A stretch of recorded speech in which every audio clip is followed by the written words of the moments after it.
ನಮಸ್ಕಾರ. ನಾನು ಒಂದ್ಸಲಿ ಹೇಳಿದ್ದೆ, ಹೀಗೆ ಓದಿದ್ದೀನಿ ಸಾಕನ್ನಿಸ್ತು.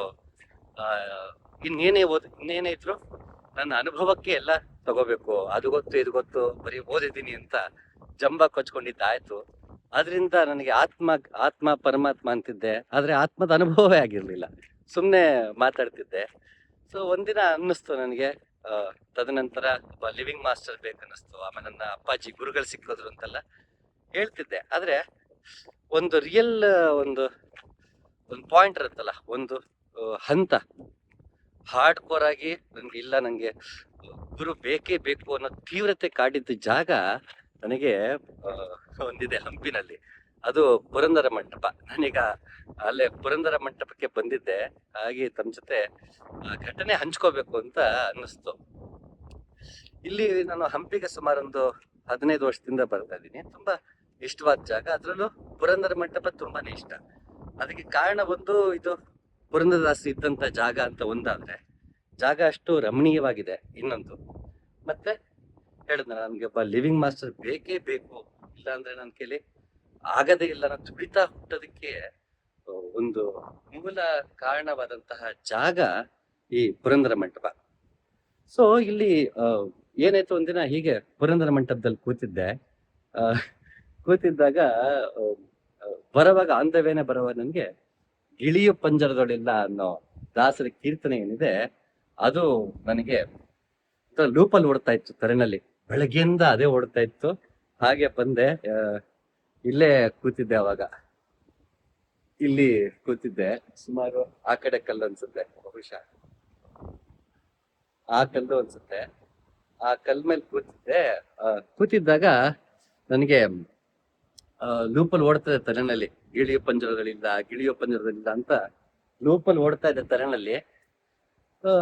ಎಷ್ಟೊತ್ತು ಕೂತಿದ್ದೆ ಜ್ಞಾಪಕ ನನ್ಗೆ, ಸುಮಾರು ಹೊತ್ತು ಕೂತಿದ್ದೆ ಅನ್ಸುತ್ತೆ ಬಹುಶಃ. ಸೊ ಕೂತಿದ್ದೀನಿ, ತಲೆಯಲ್ಲಿ ಓಡ್ತಾ ಇದೆ ಗಿಳಿಯು ಪಂಜರದಲ್ಲಿಲ್ಲ ಅಂತ.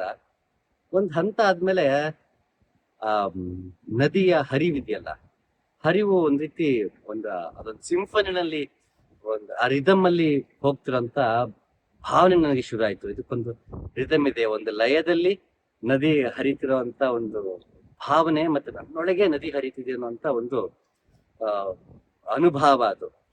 ಏನಾಗಿತ್ತು, ನಾನು ಆಗ್ಲೇ ಕಾಲೇಜಲ್ಲಿ ಇದ್ದಾಗ ನಾನು ಹಲವಾರು ಸಾಧು ಸಂತರ ಜೊತೆಗೆ ಒಡನಾಟ ಜಾಸ್ತಿ ಇತ್ತು. ಸೊ ಒಂದೆರಡು ಆಗ ಅಲ್ಲಿ ಇಲ್ಲಿ ಒಂದೆರಡು ಟ್ರಿಕ್ ಕಲ್ತಿತ್ತು ಉಂಟು. ಅದು ಮಾರ್ಗ ಪಡೆದು ಕಲ್ತಿದ್ದಲ್ಲ, ಹಾಗೆ ಒಡನಾಟದಲ್ಲಿದ್ದಾಗ ಅಥವಾ ಯಾವ್ದೊಂದು ಪುಸ್ತಕ ಓದಿದಾಗ ಅಂತ ಕಡೆಯಿಂದೆಲ್ಲ ಕಲ್ತಿದ್ದು ಮಾರ್ಗಗಳಿತ್ತು. ಸೊ ಅದನ್ನೇ ನಾನು ಅವತ್ತೇನ್ ಮಾಡಿದೆ, ಇಲ್ಲಿ ಕೂತು ಉಸಿರಾಡಕ್ಕೆ ಸಂಬಂಧಪಟ್ಟಂತ ಒಂದು ಮಾರ್ಗವನ್ನ, ಒಂದು ಟ್ರಿಕ್ ನ, ಈ ತಂತ್ರ ಅಂತ ಈಗಿನ ಫ್ಯಾಷನಬಲ್ ವರ್ಡ್ ಮಾಡ್ಕೊಂಡಿದ್ದಾರೆ, ಅದನ್ನ ಪ್ರಯತ್ನ ಮಾಡ್ತಾ ಇದ್ದೆ. ಆಗ ತಲೆಯಲ್ಲಿ ಗಿಳಿಯು ಪಂಜರದೊಳಿಲ್ಲ ಅಂತ ಓಡ್ತಾ ಇತ್ತು. ಸೊ ಓಡ್ತಾ ಇದೆ. ಅವಾಗ ಸಡನ್ ಆಗಿ ನನಗೆ ನದಿ ನನ್ನೊಳಗೆ ಹರಿಯುವಂತಹ ಭಾವ. ಆಮೇಲೆ ಒಂದು ಕ್ಷಣದಲ್ಲಿ, ಒಂದು ಹಂತದಲ್ಲಿ ತಾನಾಗೆ ಆ ನದಿ ಸದ್ದು ನಿಂತೋಯ್ತು, ಮತ್ತೆ ತಲೆ ಓಡ್ತಿದಂತ ಗಿಳಿಯು ಪಂಜರದೊಳಿಲ್ಲ ಕೂಡ ನಿಂತೋಯ್ತು. ಸ್ತಬ್ಧತೆ, ಒಂದು ನಿಶಬ್ದ. ಅದು ಹೇಳ್ಕೊಳಕ್ಕೆ ಆಗ್ತಾ ಇಲ್ಲ, ಒಂದ್ ರೀತಿ ಅಂತಹ ನಿಶಬ್ದ ಆವರಿಸಿದೆ. ಕತ್ತಲು ಮೂಡಿದೆ ನನಗೆ ಕಣ್ಮುಚ್ಚಿದಾಗ. ಅಂತ ಕತ್ತಲು ಜೀವನದಲ್ಲಿ ನಾನು ನೋಡಿರ್ಲಿಲ್ಲ. ಒಳಗಡೆನ ಕತ್ತಲು, ಬೆಳಕೆಲ್ಲ ಮೂಡಿ ಒಂದು ಕತ್ತಲು ಆವರಿಸ್ಕೊಂಡಿತ್ತು. ನಂಗೆ ಆ ಕ್ಷಣ ಭಯ ಆಯ್ತು. ಯಾಕಂದ್ರೆ ನಂಗೆ ಅದು ಮುಂದಕ್ಕೆ ಅದು ಅನುಭವ ಹೊಸದು, ಅದು ಈ ರೀತಿ ಆಗತ್ತೆ ಅನ್ನೋದು ನನ್ಗೆ ಗೊತ್ತಿರ್ಲಿಲ್ಲ.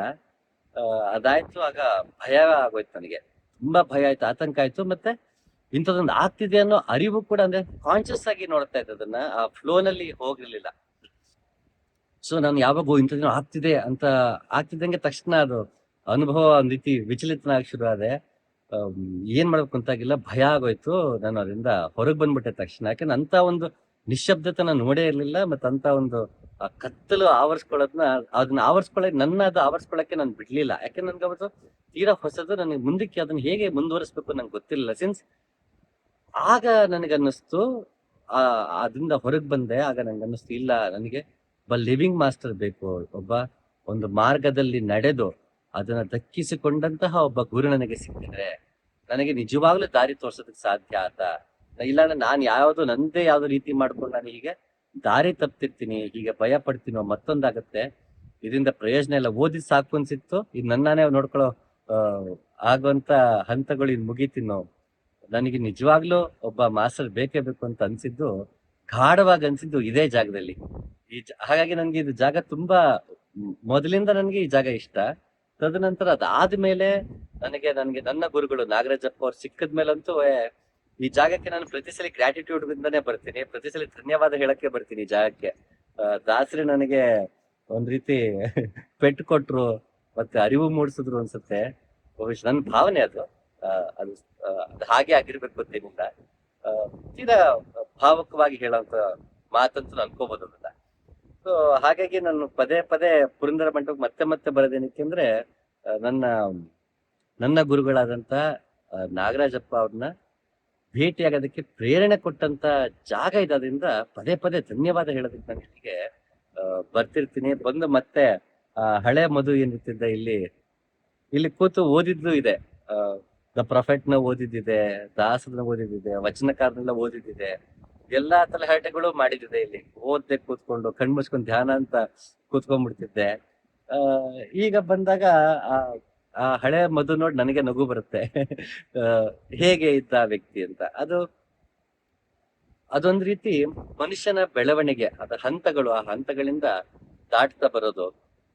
ಒಬ್ಬ ಲಿವಿಂಗ್ ಮಾಸ್ಟರ್ನ ಎಷ್ಟು ಅವಶ್ಯಕತೆ ಅನ್ನೋದು ಯಾಕೆ ಹೇಳ್ತೀನಿ ಅಂತಂದ್ರೆ, ನಾವು ನಮ್ಮದೇ ರೀತಿಯಲ್ಲಿ ಹೋಗ್ತಿರ್ತೀವಿ, ಅದು ಸರಿಯಾದ ದಾರಿ ತಪ್ಪಾದ ದಾರಿ ಅಂತ ಅನ್ಕೋತಿರ್ತೀವಿ. ಆದ್ರೆ ಇಲ್ಲಿ ಸರಿ ಅನ್ನೋದಿಲ್ಲ, ತಪ್ಪು ಅನ್ನೋದಿಲ್ಲ, ಮಾರ್ಗವಷ್ಟೇ ಇರುತ್ತೆ. ನಾವು ಆ ಮಾರ್ಗದಲ್ಲಿ ನಡೀತಾ ಹೋಗ್ಬೇಕು. ಆ ಮಾರ್ಗವನ್ನು ನಮ್ಗೆ ಒಬ್ಬ ಗುರು ಕೊಡ್ತಾನೆ, ಅದನ್ನ ಅವನು ನಡೆದಿರ್ತಾನೆ, ದಕ್ಕಿಸ್ಕೊಂಡಿರ್ತಾನೆ, ಅದನ್ನ ನಮ್ಗೆ ಕೊಡ್ತಾನೆ.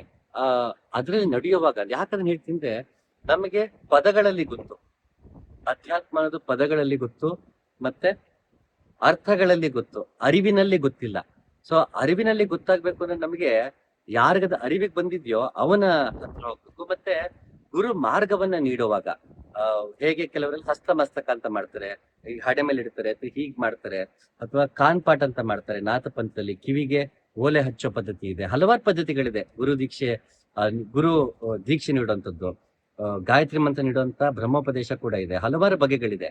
ಆ ಮಾಡುವಾಗ ನಮ್ಗೆ ತಾನಾಗೆ ಒಂದಷ್ಟು ಹಸನಾಗತ್ತೆ ಮನಸ್ಸು ಮತ್ತೆ ಬುದ್ಧಿ. ಹೇಗೆ ಇದು ಬೀಜ ಬಿತ್ತೋದು ಅಂತಾನೆ ನಮ್ಮ ಗುರು ಶಿಷ್ಯ ಪರಂಪರೆ ಉತ್ತರ ಕರ್ನಾಟಕದಲ್ಲಿ ಬೀಜ ಬಿತ್ತೋದು ಅಂತಾನೂ ಹೇಳ್ತಾರೆ. ನಾವ್ ಹೇಗೆ ವ್ಯವಸಾಯ ಮಾಡುವಾಗ ಬೀಜ ಬಿತ್ತೋಕ್ಕೂ ಮುಂಚೆ ಹೊಲವನ್ನ ಹಸನು ಮಾಡ್ತೀವಿ, ಹಾಗೆ ಮೊದಲು ಗುರು ನಮ್ಮನ್ನ ಹಸನು ಮಾಡ್ತಾನೆ. ಹೋದ ತಕ್ಷಣ ನನ್ನ ಅದೃಷ್ಟಕ್ಕೆ ನನ್ನ ಗುರುಗಳು ಹೋದ ತಕ್ಷಣ ನಮ್ಗೆ ಕೊಟ್ರು. ಆದ್ರೆ ಆ ಹೋಗುವಾಗ ಹಸನಾಗಿದ್ದಿದ್ಯಲ್ಲ, ಅದೇ ರೀತಿ ಬೇರೆ. ಅಪ್ಪಾಜಿಗೆ ನಾನು ಮೊದಲ ಬಾರಿ ಸಿಕ್ಕಿದಾಗ ಅವ್ರನ್ನ ನೋಡಿ, ನಿಮ್ಗೆ ಕಾಯ್ತಿದ್ದೆ ರಾಯರೇ ಅಂತ ಅಂದ್ರು. ಹೇಗೆ ಒಂದು master is ready when the disciple is ready master appears ಅಂದಾಗೆ ಅವ್ನ್ ಕಾಯ್ತಿರ್ತಾನೆ ತನ್ನ ಶಿಷ್ಯ ತನ್ನಲ್ಲಿ ಬರ್ಲಿ ಅಂತ. ಸೊ ಅದಕ್ಕೆ ನಿಮ್ಗೆ ಕಾಯ್ತಿದ್ದೆ ರಾಯರೇ ಅಂತಂದ್ರು. ಅದು ಇವತ್ತು ನನ್ನ ಜೀವನದಲ್ಲಿ ಮರೆಯಕ್ಕಾಗ್ದಿರಂತ ಮಾತು, ಮೊದಲು ಸಿಕ್ಕಿದ ತಕ್ಷಣ ಹೇಳಿದ ಮಾತು ನನ್ಗವ್ರು. ಅದೆಲ್ಲ ಅಲದಾಟಗಳು ಮುಗಿಸಿ ನಾ ಹೋಗಿದ್ದಕ್ಕೆ ಬಹುಶಃ, ಮತ್ತೆ ಆ ನನ್ನ ಗುರುಗಳಿಗೆ ನನ್ನ ಮೇಲೆ ಇದ್ದಂತ ಅಪಾರವಾದ ಕರುಣೆ ಮತ್ತೆ ಪ್ರೀತಿ ನನಗೆ ಹೋದ ತಕ್ಷಣ ಮಾರ್ಗ ಕೊಡೋ ಹಾಗೆ ಆಯ್ತು ಅನ್ಸುತ್ತೆ. ಅದು ಗುರುನಾಥನ್ಗೆ ಬಿಟ್ಟಿದ್ದು, ಅವ್ನು ಯಾಕದನ್ನ ಡಿಸೈಡ್ ಮಾಡ್ದ ಅಂತ. ಸೊ ಎಲ್ರಿಗೂ ಹಾಗಾಗತ್ತೆ ಅಂತ ಹೇಳಕ್ಕಾಗಲ್ಲ. ಕೆಲವರಿಗೆ ತುಂಬಾ ದಿನ ತಗೋಬಹುದು ಮಾರ್ಗವನ್ನ ಕೊಡ್ಲಿಕ್ಕೆ ನಿಜವಾದ ಗುರು ಆದವನು. ಕೋರ್ಸ್ಗಳು ಹೋಗೋದ್ರೆ ನಾವು ಆನ್ಲೈನ್ ಅಪ್ಲೈ ಮಾಡ್ತೀವಿ, ನಾವ್ ಯಾರು ಅಂತಾನೆ ಗೊತ್ತಿರಲ್ಲ, ಅವ್ರ ಹಾಗೆ ಇನಿಶಿಯೇಟ್ ಮಾಡ್ಬಿಡ್ತಾರೆ ಈಗಿನ ಕಾಲದ ಸೋಕಾಲ್ಡ್ ಗುರುಗಳು. ಬಟ್ ಅದು ಆ ರೀತಿ ನಡೆಯಲ್ಲ. ಗುರು ಪರೀಕ್ಷೆ ಮಾಡ್ತಾನೆ ಶಿಷ್ಯನ, ಯಾವ ರೀತಿ ಇದ್ದಾನೆ, ಇವನೀಗ ಸಿದ್ಧವಾಗಿದ್ದಾನ ಅಂತೆಲ್ಲ ಪರೀಕ್ಷೆ ಮಾಡಿ, ಆಮೇಲೆ ಹೇಗೆ ಹೊಲದಲ್ಲಿ ಬೀಜ ಬಿತ್ತನೆ ಮಾಡೋಕ್ ಮುಂಚೆ, ನಾಟಿ ಮಾಡೋಕ್ ಮುಂಚೆ ಒಂದ್ಸಲಿ ಹಸನು ಮಾಡ್ತಾರೆ, ಕಳೆ ಎಲ್ಲ ತೆಗಿತಾರೆ, ಮತ್ತೊಂದ್ ಮಾಡ್ತಾರೆ, ಅವೆಲ್ಲ ಮಾಡಿದ್ಮೇಲೆ ಕೊನೆಯಲ್ಲಿ ಬೀಜ ಬಿತ್ತೋದು. ಅದೇ ರೀತಿ ಮೊದಲು ಶಿಷ್ಯನಾಗಿ ಬಂದಾಗೊಬ್ಬ ಅವ್ನು ನಿಜವಾಗ್ಲೂ ಶರಣಾಗಿದ್ದಾನ, ಯಾವ ರೀತಿ ಶರಣಾಗಿದ್ದಾನೆ, ಅವನಿಗೆ ಬೀಜ ಬಿತ್ತನೆ ಆಗ್ಬೇಕು ಯಾವ ರೀತಿ ಮಾಡ್ಬೇಕು ಅಂತ ಮೊದಲವನ್ನ ಹಸನು ಮಾಡ್ತಾನೆ. ತದನಂತರ ಗುರು ಮಾರ್ಗವನ್ನ ನೀಡುವಾಗ ಅವನ ಸ್ಪರ್ಶದಿಂದ, ಅವನ ಹಸ್ತ ಸ್ಪರ್ಶದಿಂದ, ಅವನ ದೃಷ್ಟಿಯಿಂದ ಆಗುವಂತಹ ಶಕ್ತಿಪಾದದಿಂದ, ಮತ್ತೆ ಉಸಿರಿದ ಮಂತ್ರವ ಹೊಸಬನ ಮಾಡುತ್ತಂತ ಶರೀಫಜ್ಜ ಏನ್ ಹೇಳ್ತಾರೆ, ಹಾಗೆ ಗುರು ಮಂತ್ರವನ್ನ ಕಿವಿಯಲ್ಲಿ ಉಸಿರುವಾಗ ಆಗುವಂತಹ ಶಕ್ತಿಪಾತಗಳೇನಿದೆ ಅದು ನಮ್ಮನ್ನ ಒಂದಷ್ಟು ಹಸನು ಮಾಡುತ್ತೆ. ಆ ಹಸನು ಮಾಡಿ ಗುರು ನೀಡಿದಂತ ಮಂತ್ರ ತುಂಬಾ ಫಲಿಸುತ್ತೆ. ಮತ್ತೆ ಮಾರ್ಗದಲ್ಲಿ ನಡೆಯುವಾಗ ನಮಗೆ ಗೊತ್ತಿಲ್ಲದೆ ಒಂದಷ್ಟು ನಮ್ಮ ಕಲ್ಮಶಗಳು ಕಡಿಮೆ ಆಗತ್ತೆ. ಮತ್ತೆ ನನ್ನ ಚಿತ್ತ ವೃತ್ತಿ ನಮಗೆ ಗೊತ್ತಿಲ್ಲದೆ ಒಂದಷ್ಟು ಕಡಿಮೆ ಆಗಿರುತ್ತೆ. ನಾನು ಮೊದಲ ಬಾರಿ ಅಪ್ಪಾಜಿನ ಭೇಟಿಯಾಗಿ ಮಾರನೇ ನನಗೆ ದೀಕ್ಷೆ ಕೊಟ್ಟಿದ್ದಾಗ ಅವತ್ತು ನನಗೆ ಗೊತ್ತಿರೋ ಗುರುಪೂರ್ಣಿಮೆ ಆಗಿತ್ತು. ಗುರುಪೂರ್ಣಿಮೆ ದಿನ ನನಗೆ ಮಂತ್ರ ದೀಕ್ಷೆ ಆಗಿತ್ತು. ಅವತ್ತು ವಾಪಸ್ ಹೊರಟೆ ಅಪ್ಪಾಜಿ ಮನೆಯಿಂದ. ಸಂಜೆ ಆಗಿತ್ತು ಸುಮಾರು. ತುರುನೂರಿಂದ ಚಿತ್ರದುರ್ಗದ ಕಡೆಗೆ ಬೈಕಲ್ಲಿ ಹೋಗ್ತಾ ಇದ್ದೆ. ಅವತ್ತು ಅದೇ ಗಾಡಿ ನನ್ಗೆ ಹೊಸದು, ಅದೇ ಆಕಾಶ ನನಗೆ ಹೊಸದು, ಅದೇ ಅವತ್ತು ಸನ್ಸೆಟ್ ಕೂಡ ಆಗ್ತಿತ್ತು ಆ ಸಮಯದಲ್ಲಿ. ಒಂದ್ ಮಾಮೂಲಿ ಹೊಲದ ಹತ್ರ ಒಂದ್ ಮಾಮೂಲಿ ಸನ್ಸೆಟ್. ಬಹುಶಃ ದಿನ ಆ ರೋಡನ್ನ ಹೋಗಿದ್ರೆ ಒಂದ್ ಸನ್ಸೆಟ್ ಅಂತ ಹೋಗ್ಬಿಡ್ತಿದ್ನು. ಬಟ್ ಅವತ್ತು ನನ್ಗೆ ಮುಂದುವರಿಯಕ್ಕೆ ಆಗ್ಲಿಲ್ಲ. ಸನ್ಸೆಟ್ ನೋಡ್ತಾ ನಿಂತಿದ್ದೀನಿ, ನನಗೆ ಗೊತ್ತಿಲ್ಲ, ಕಣ್ಣಿಲ್ಲ ನೀರು. ಯಾಕಂದ್ರೆ ನಾನು ಯಾವತ್ತೂ ಆತರ ಸನ್ಸೆಟ್ ನೋಡೇ ಇರ್ಲಿಲ್ಲ. ನಾನು ಯಾವತ್ತೂ ಆ ರೀತಿ ಉಸಿರಾಡಿರ್ಲಿಲ್ಲ. ನಾನು ಯಾವತ್ತೂ ಆ ರೀತಿ ನಡೆದಿರ್ಲಿಲ್ಲ. ಗಾಳಿ ಮೈ ಮೇಲೆ ತಾಕಿದಾಗ ಅದನ್ನ ಅಷ್ಟು ಒಂದ್ ರೀತಿ ಒಂದು ಆಗಿನ್ನೂ ಕಣ್ಣು ಬಿಟ್ಟಿರುವಂತ ಮಗು ಹೊಸದಾಗಿ ನೋಡಿದಾಗ ಎಲ್ಲವನ್ನೂ ಹೇಗೆ ರೋಮಾಂಚನವಾಗಿ ಕೌತುಕದಿಂದ ನೋಡುತ್ತೆ, ಆ ರೀತಿಯ ಕೌತುಕ ಮತ್ತೆ ಮೂಡಿತ್ತು. ಅದನ್ನ ದ್ವಿಜ ಅಂತ ಏನ್ ಹೇಳ್ತಾರೆ, ಎರಡು ಸಲ ಹುಟ್ಟೋದು. ಒಂದು ಗರ್ಭದಿಂದ ಹುಟ್ಟಿರ್ತೀವಿ, ಮತ್ತೊಂದು ಗುರು ನಮ್ಮನ್ನ ಉಸಿರಿದ ಮಂತ್ರವ ಹೊಸಬನ ಮಾಡುತ್ತಾ, ಆ ರೀತಿ ನಮ್ಮನ್ನ ಹೊಸದಾಗಿ ಮಾಡುವುದರಿಂದ ಅದು ಮತ್ತೆ ಮರು ಹುಟ್ಟು. ಹಾಗಾಗಿ ಅವನು ದ್ವಿಜ. ಆ ನಿಜವಾಗ್ಲೂ ದ್ವಿಜನಾದಂತಹ ಅನುಭವ ಆದಾಗ ಎಲ್ಲವೂ ಹೊಸದಾಗಿ ಕೇಳಿಸ್ತಾ ಇದೆ, ಹೊಸದಾಗಿ ಕಾಣಿಸ್ತಾ ಇದೆ. ಹೊಸದಾಗಿ ಯಾವತ್ತೂ ಆ ರೀತಿ ಉಸಿರಾಡೇ ಇಲ್ಲ ಅನ್ನೋ ಹಾಗೆ. ಮತ್ತೆ ನನ್ನ ಗುರುಗಳು ನೀಡಿದಂತಹ ಮಂತ್ರ ಕಿವಿಲಿ ಇನ್ನೂ ಅದು ಹಾಗೆ ಪ್ರಭಾವ ಬೀರ್ತಾ ಇದೆ. ನನ್ನ ಅಪ್ಪಾಜಿ ನನ್ನ ಹಣೆ ಮೇಲೆ ಕೈ ಇಟ್ಟಾಗ, ಆ ಗುರು ಮಾರ್ಗ ನನ್ಗೆ ನೀಡಿದ್ರು ಆಗ ಎಲ್ಲವೂ ನನಗೆ ಎಷ್ಟು ಹೊಸಬನನ್ನಾಗಿ ಮಾಡಿಸಿತ್ತು ಅಂದ್ರೆ, ಆ ಸನ್ಸೆಟ್ ನೋಡ್ತಾ ನಿಂತಿದ್ದೆ. ನನ್ಗೆ ಗೊತ್ತಿಲ್ಲದೆ ಅವತ್ತು ಕಣ್ಣಲ್ಲಿ ಧಾರಾಕಾರವಾಗಿ ನೀರ್ ಬರ್ತಾ ಇದೆ. ಆನಂದವಾಗಿದ್ದೀನಿ. ಅದನ್ನ ನನ್ನ ಕೈಲಿ ಬಹುಶಃ ಅದು ಮಾತಲ್ಲಿ ವಿವರಿಸಕ್ಕೆ ಸಾಧ್ಯ ಇಲ್ಲ. ಅಂತ ಒಂದು ದಿವ್ಯಾನುಭವ ನನ್ನ ಗುರು ಅಪ್ಪಾಜಿ ನಾಗರಾಜಪ್ಪ ಅವರಿಂದ ಸಿಕ್ಕಿತ್ತದು. ಹಾಗೆ ಅಂತ ಒಂದು ಅಮೃತ ಗಳಿಗೆಯನ್ನ ನೀಡೋದಕ್ಕೆ ಅನುವು ಮಾಡಿಕೊಟ್ಟಿದ್ದು ನನಗೆ ಇದೇ ಪುರಂದರ ಮಂಟಪ, ಅದೇ ಬಂಡೆಕಲ್ಲು. ಹಾಗೆ ಇದನ್ನ ತಮ್ಮ ಜೊತೆ ಹಂಚ್ಕೊಳ್ಬೇಕಂತ ಆಸೆ ಆಯ್ತು. ಹಂಚ್ಕೊಳ್ತಾ ಇದೀನಿ. ಮತ್ತೊಮ್ಮೆ ಸಿಗ್ತೀನಿ. ನಮಸ್ಕಾರ.